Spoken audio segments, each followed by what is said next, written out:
This particular set of data, the p-value that is obtained from the calculator is actually 6.3 times 10 to the power of negative 4.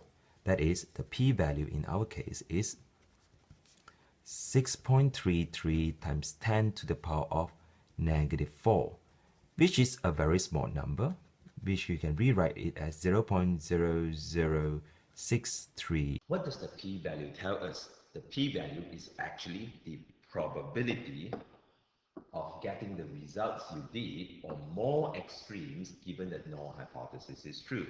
So for our example, this is the set of data we observe. That is, given this observation and that gender and choice is actually independent, which is our null hypothesis, then the probability of getting this observation is only 0.00633 to 3 significant figures, which is a very, very small probability.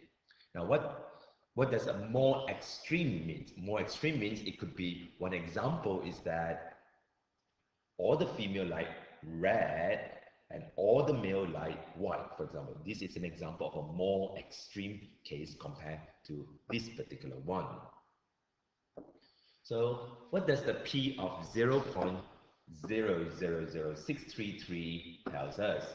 It tells us either two things. One, that we are observing a very rare event occurring even though that gender and choice is actually independent. All right? So it can happen that although we have independence, that is what we observe. Or the second case, that the null hypothesis, that is the underlying hypothesis, is really not independent. And that is gender and choice for color is actually dependent.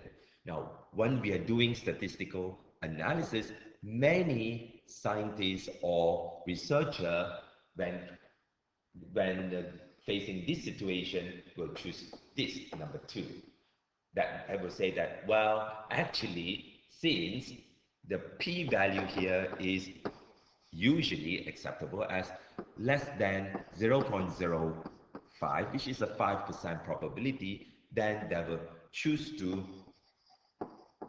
reject the null hypothesis and accept the alternative.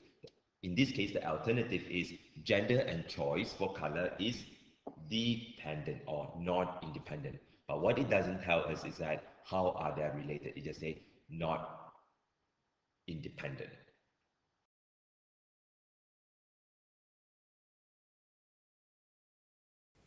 So what we can know is that we have a degree of freedom of 3 and that we want a 5% significance levels. The next step is to refer to a table. And from the table, we find that the answer to this is roughly 7.815 to 3 decimal places. So then the conclusion that we can make is this. That is, since the chi-square calculated statistics is only 17.2, which is larger than the critical value of 7.815 at 5%. That is, if you take a 5% risk, all right, this is the critical value, and this is a lot larger than 7.815. So we have to consider this number to be big. So if you consider this number to be big, then the conclusion is that we must reject the null hypothesis. That is, we have to conclude, based on the data, that the choice of the color for phone cover is not independent of gender. So all we know is that they're not independent. We do not know what the relationship is about.